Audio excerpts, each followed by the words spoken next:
Querido amigo, hoje o nosso alvo é estudarmos a primeira parte do capítulo 5 de Hebreus. Vamos estudar o texto de Hebreus 5, 1 a 10. Esse texto é uma sequência do capítulo 4, onde vimos que temos em Jesus um sumo sacerdote compassivo que pode nos socorrer continuamente. É importante que cada um de nós saiba que podemos falar com Deus por meio da oração, em nome de Jesus, e isso a qualquer momento. Deus está pronto para atender a nossa súplica se for feita em nome de Jesus Cristo, o nosso sumo sacerdote. Por isso temos que buscar a Deus por meio de Cristo, que é o único mediador entre Deus e os homens, conforme 1 Timóteo 2,5. Só Jesus foi constituído pelo próprio Deus como nosso mediador e sumo sacerdote, porque só Ele experimentou as nossas dores e circunstâncias para saber o que era ser humano. No texto de hoje, veremos que para ser esse intercessor maravilhoso, Jesus teve que passar pelas nossas dores, pelas nossas experiências. Assim ele pode com perfeição ser o nosso intercessor. Ele teve que ser aperfeiçoado para ser o nosso fiel sumo sacerdote. E por isso o título para esse texto é O Aperfeiçoamento do Perfeito. Hebreus 5, 1 a 10. Na verdade, estamos dando continuidade a partir desse texto ao desenvolvimento daquele tema do sacerdócio do Senhor Jesus. Quando olhamos para esses versos, percebemos que eles nos mostram que os requisitos para os sacerdotes foram cumpridos plenamente, integralmente na pessoa do Senhor Jesus. Para entendermos melhor e valorizarmos o papel do Senhor Jesus como sacerdote, devemos considerar os deveres da função sacerdotal. Eram duas as qualificações essenciais para que alguém exercesse esse ministério sacerdotal. Primeiro, deveria ser tirado, isto é, deveria ser separado dentre os homens para ministrar aos homens. E deveria ser chamado por Deus também. Em segundo lugar, também era necessário que esse que fora chamado por Deus, pudesse suportar caridosamente, pudesse sensibilizar-se, pudesse se condoer com as fraquezas e as debilidades dos seres humanos, pois afinal, ele mesmo sendo um homem estava rodeado de fraquezas. Então ele deveria suportar amorosamente os pecados dos outros, pois ele mesmo como pecador deveria apresentar sacrifícios por si mesmo para poder ele também chegar-se a Deus em favor dos demais homens. Como dissemos anteriormente, era o sacerdote que intermediava todas as ofertas e sacrifícios. Só ele tinha o privilégio, mas também só ele tinha a responsabilidade de entrar uma vez por ano no Santo dos Santos. Conforme a lei do Antigo Testamento, os sacerdotes ocupavam uma posição central no desenvolvimento da religião judaica. E foi assim desde o início, nos dias do Pentateuco, e foi indo até os dias do último profeta, Malaquias. Referindo-se a Levi, foi assim que Deus se dirigiu aos sacerdotes através de Malaquias. Minha aliança com ele foi de vida e paz. Ambas lhe dei eu para que me temesse. Com efeito ele me temeu e tremeu por causa do meu nome. A verdadeira instrução esteve na sua boca e a injustiça não se achou nos seus lábios. Andou comigo em paz e em retidão, e da iniquidade apartou a muitos. Porque os lábios do sacerdote devem guardar o conhecimento, e da sua boca devem os homens procurar a instrução. Por quê? Porque ele é mensageiro do Senhor dos Exércitos. Lemos o texto de Malaquias 2, 4 a 7. Ora, querido amigo, esse privilégio e essa posição de destaque não proporcionaram aos sacerdotes levíticos, aos sumos sacerdotes arônicos, forças e condições suficientes para manterem as suas vidas puras e agradáveis a Deus, sendo uma bênção para o povo. Infelizmente, isso não ocorreu. E, inclusive, um dos grupos culpados pelas quedas sucessivas do povo de Deus e por eles terem experimentado os exílios foi exatamente o grupo dos sacerdotes. Como humanos que eram, eles falharam e fizeram o povo falhar. Mas, e sempre temos essa palavrinha mas graças a Deus não ficamos com essa ordem. Antes até de Arão e Levi havia uma outra ordem sacerdotal. A ordem de Melquisedeque. Foi dessa ordem simbólica, foi dessa ordem que tipificava o que haveria de vir, que na verdade veio o Senhor Jesus Cristo e tornou-se o nosso sumo sacerdote, tendo aprendido as nossas dores e debilidades quando se tornou homem como nós. Mas merece destaque também algumas informações sobre esse personagem Melquisedeque. Esse sacerdote, cujo nome significa rei de justiça, era rei de Salém e sacerdote do Deus Altíssimo. Salém era o antigo nome de Jerusalém, a cidade do templo de Deus. Melquisedeque abençoou Abraão quando esse lhe deu os dízimos depois que voltou vitorioso do combate contra um rei chamado Quedorlaomer, conforme Gênesis capítulo 14. Melquisedeque era um tipo, um símbolo de Jesus Cristo, enquanto que este era antitipo, a concretização do símbolo do Antigo Testamento. Melquisedeque e Jesus Cristo, portanto, são semelhantes em alguns detalhes. Primeiro, eles não eram da ordem levítica. Segundo, eles eram superiores a Abraão e, por consequência, superiores a Arão. Eles não tinham genealogia conhecida. Quarto, eles não eram apenas sacerdotes. Quinto, eles eram principalmente reis, mas reis da paz e da justiça. Melquisedeque impressiona pelo fato de apontar para Jesus Cristo, mas impressiona também porque antes que houvesse povo de Israel, antes que houvesse a lei, antes que houvesse o tabernáculo ou que se instituísse o sistema sacrificial, Melquisedeque já existia como sacerdote do Deus Altíssimo, abençoando o próprio Abraão, de quem Deus faria o seu povo. Na verdade, ele representava um sacerdócio que não era de um povo específico, isto é, do povo judeu. Melquisedeque representava um sacerdócio que seria a bênção para todos os povos, pois essa foi a vontade de Deus para o seu povo, vontade essa declarada para Abraão logo na sua chamada. Você deve se lembrar dessas palavras: "Sê tu uma bênção, e em ti serão benditas todas as famílias da terra", conforme Gênesis 12, 2 e 3. Ainda esta é a vontade de Deus para o seu povo, que sejamos bênção para todas as etnias da terra. Então, Melquisedeque era esse sacerdote dessa ordem especial. Mas, mesmo que Jesus pertencesse a essa ordem tão superior à de Arão e à de Levi, para ser o nosso sumo sacerdote, Jesus experimentou o que era viver como ser humano. Jesus aprendeu, ele foi aperfeiçoado em ser um ser humano. Para que ele pudesse ser o quê? Para que ele pudesse ser o nosso grande intercessor. Então, diante dessa verdade, é possível percebermos o princípio que esse texto apresenta para nós. Nessas palavras, nós temos esse princípio. Mesmo sendo Deus, Jesus foi aperfeiçoado pelo sofrimento para poder conceder sua salvação aos que lhe obedecem. Eu repito, esse é o princípio que temos a partir do texto de Hebreus 5, 1 a 10. Mesmo sendo Deus, Jesus foi aperfeiçoado pelo sofrimento para poder conceder sua salvação aos que lhe obedecem. E nesse texto nós vamos encontrar 7 evidências do aperfeiçoamento do Senhor Jesus Cristo. Mas, antes de detalharmos as evidências do aperfeiçoamento de Jesus, é necessário lermos o texto para nos basearmos com muita segurança nessa atitude compassiva do Senhor Jesus.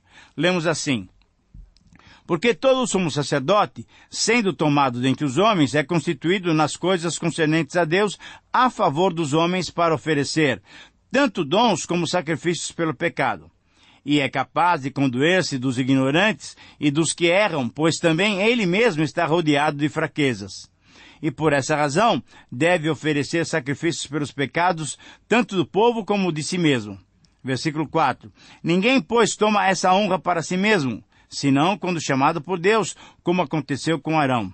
Assim mesmo também Cristo não se glorificou para se tornar sumo sacerdote, mas glorificou aquele que lhe disse: Tu és meu filho, eu hoje te gerei. E como em outro lugar também diz, tu és sacerdote para sempre, segundo a ordem de Melquisedeque. Versículo 7. Ele, Jesus, nos dias da sua carne, tendo oferecido com forte clamor e lágrimas, orações e súplicas para quem o podia livrar da morte, e tendo sido ouvido por causa da sua piedade, embora sendo filho, aprendeu a obediência pelas coisas que sofreu. E tendo sido aperfeiçoado, tornou-se o autor da salvação eterna para todos os que lhe obedecem. Versículo 10. Tendo sido assim nomeado por Deus, sumo sacerdote, segundo a ordem de Melquisedeque.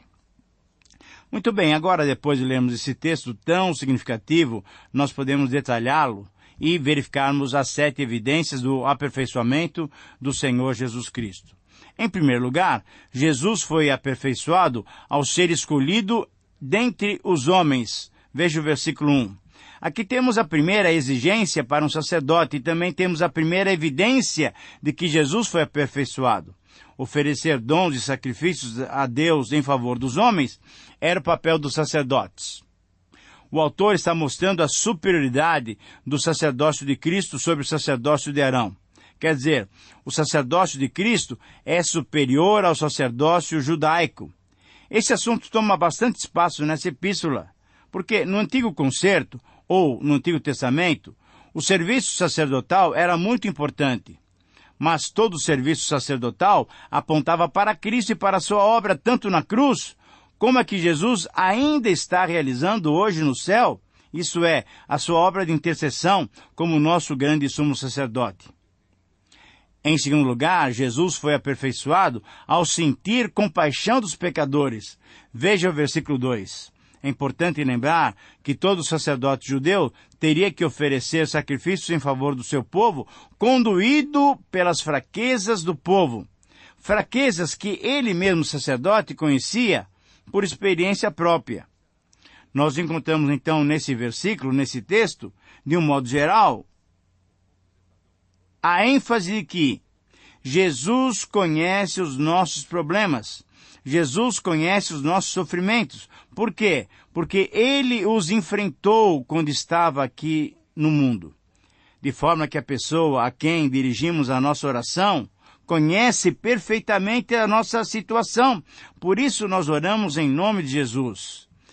E é importante notarmos, querido amigo, a insistência do autor em mostrar que Jesus nos conhece e sabe quando sofremos e quanto dependemos dele para vencermos.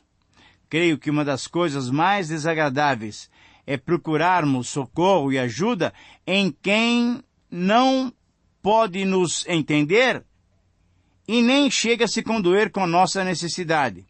Uma pessoa, por exemplo, que nasceu na abundância, que nasceu num lar rico, que sempre conheceu a fartura e a riqueza, dificilmente poderá compreender a miséria e a desgraça do homem que está faminto, daquele que está doente. Já não podemos dizer a mesma coisa daquele que já experimentou na carne a fome, a nudez, a necessidade, a miséria, a dor. Esse conhece a situação do necessitado. Por isso, Jesus se compadece de nós e nos compreende a dor, o sofrimento, a necessidade. Sabe por quê? Porque Ele sofreu aqui todos os sofrimentos, dores e tentações imagináveis que eu e você também sofremos. Mas apesar dessa passagem da Escritura Sagrada ser tão clara, ser tão óbvia, ainda temos pessoas por aí que dizem que Jesus não liga para elas. Dizem, em outras palavras, que estão desprezando Jesus. É na base da concepção errônea a respeito do Filho de Deus, que é meigo, é bom, é amável e amigável, que muitos deixam de procurar o socorro e refúgio em Jesus, o nosso Senhor, nosso Salvador, nosso sumo sacerdote, e procuram auxílio aonde? Procuram auxílio para suas dores, o alívio para suas dificuldades, em fontes até proibidas, como, por exemplo, nos santos, nos mortos ou até nos anjos. Creio que poucos erros ou enganos religiosos são tão prejudiciais a um povo quanto esses em que se despreza Jesus em troca de algo que não satisfaz e engana. Querido amigo, só Jesus, o Filho de Deus, que é manso e humilde de coração, pode verdadeiramente nos socorrer, pois Ele nos conhece totalmente. Em terceiro lugar, Jesus foi aperfeiçoado ao ser chamado pelo Pai, ao invés de honrar-se a si mesmo. Veja o versículo 3. É interessante percebermos que, embora não tenha buscado essa nomeação de sumo sacerdote, Jesus foi chamado pelo Pai. Nos tempos de Jesus, o cargo de sumo sacerdote estava nas mãos da família de Anás. Caifás, seu genro, foi o próximo depois dele. E segundo alguns estudiosos, essa família detinha o poder porque ela tinha comprado o controle do sacerdócio judaico. Jesus não. Jesus foi chamado por Deus. Ele foi indicado por Deus. Ele submeteu-se à indicação divina e nessa submissão, ele também foi aperfeiçoado. Ainda no verso 3, referindo-se ao sacerdócio levítico, o autor diz que o sacerdote não podia se gloriar ou orgulhar-se, pois também era pecador e tinha que sacrificar por si mesmo. Na verdade, ele era um pecador em meio a outros pecadores, carentes todos eles, povo e sacerdotes, do perdão de Deus, ao contrário de Jesus, que nunca pecou. Em quarto lugar, aprendemos que Jesus foi aperfeiçoado a honrar ao Pai, ao invés de honrar a si mesmo. Veja os versículos 4 a 6. Nesses versos, temos uma declaração objetiva vinda lá do Antigo Testamento, em que verificamos a indicação divina de Jesus Cristo para o exercício do seu ofício sacerdotal. Jesus foi aperfeiçoado quando, ao invés de gloriar-se, ao invés de orgulhar-se, submeteu-se ao Pai, honrando-o e dignificando o seu plano concebido lá na eternidade. Paulo diz que Jesus não reteve o direito de continuar como Deus e, esvaziando-se a si mesmo, se tornou como nós, para experimentar as nossas dores, aperfeiçoando então a Ele mesmo como nosso sumo sacerdote. Em quinto lugar, Jesus foi aperfeiçoado ao expressar seu clamor, lágrimas, oração e súplicas. Versículo 7. O autor agora nos leva, nesse versículo 7, à cena lá do Getsêmani, lá do jardim do Getsêmani, naquela última noite do Senhor Jesus Cristo com seus discípulos. Ali, certamente, Jesus experimentou os momentos mais angustiantes da sua vida terrena. A orar, clamar e suplicar com lágrimas, para que o cálice da sua morte pelos nossos pecados fosse passado, ali ele foi aperfeiçoado em nosso favor. Jesus, entenda bem, querido amigo, Jesus não temeu a morte física, mas ele sabia que experimentaria a separação do Pai por causa dos nossos pecados, conforme ele clamou na cruz, conforme Mateus 27:46, Deus meu, por que me desamparaste? Mas o texto diz ainda que ele foi ouvido por sua piedade. E, na verdade, quando olhamos para o texto e estudamos concretamente, de fato ele foi ouvido porque, embora tendo morrido por os nossos pecados, Deus o salvou da morte, ressuscitando-o, poderosa e gloriosamente. Em sexto lugar, Jesus foi aperfeiçoado ao aprender obediência pelo sofrimento. Veja o versículo 8. O sofrimento que Jesus passou na tentação. Lá no deserto, você deve se lembrar do comecinho de Mateus e de Lucas. O sofrimento que Jesus passou nas injúrias dos seus inimigos, na traição de Judas, na negação de Pedro, no clamor da multidão que tanto ajudara, dizendo, crucifica-o, crucifica-o. O sofrimento que Jesus passou na cruz, quando levou sobre si os nossos pecados, esses sofrimentos não podem ser comparados com qualquer sofrimento humano. E por isso mesmo ele foi aperfeiçoado, tornando-se nosso fiel intercessor, nosso perfeito sumo sacerdote. Em sétimo e último lugar, Jesus foi aperfeiçoado, tornando-se o autor da salvação dos que lhe obedecem. Versículos 9 e 10. A consequência maravilhosa desse aperfeiçoamento é que Jesus se tornou o autor da nossa salvação. Jesus foi tornado perfeito ou completo para desempenhar o papel que Deus lhe confiara. Isso é, de autor da salvação eterna para todos os que lhe obedecem. Lembrando, querido amigo, que a salvação é um processo, conforme o capítulo 2 de Hebreus, Jesus se tornou no passado o iniciador, o pioneiro da nossa salvação por haver nos redimido. Tornou-se também o sustentador presente da nossa salvação por ser o nosso intercessor. E tornou-se aquele que nos receberá no futuro, na sua glória, por ser aquele que, tendo rasgado o véu, nos receberá com bem-vindo. Querido amigo, a conclusão desse estudo, a conclusão desses versículos, dessas reflexões, não pode ser outra que não um convite para que você desfrute as bênçãos que só Jesus pode conceder. Lembre-se de que, mesmo sendo Deus, Jesus foi aperfeiçoado pelo sofrimento para poder conceder sua salvação aos que lhe obedecem. Que o Senhor te abençoe. Um grande abraço e até o próximo programa.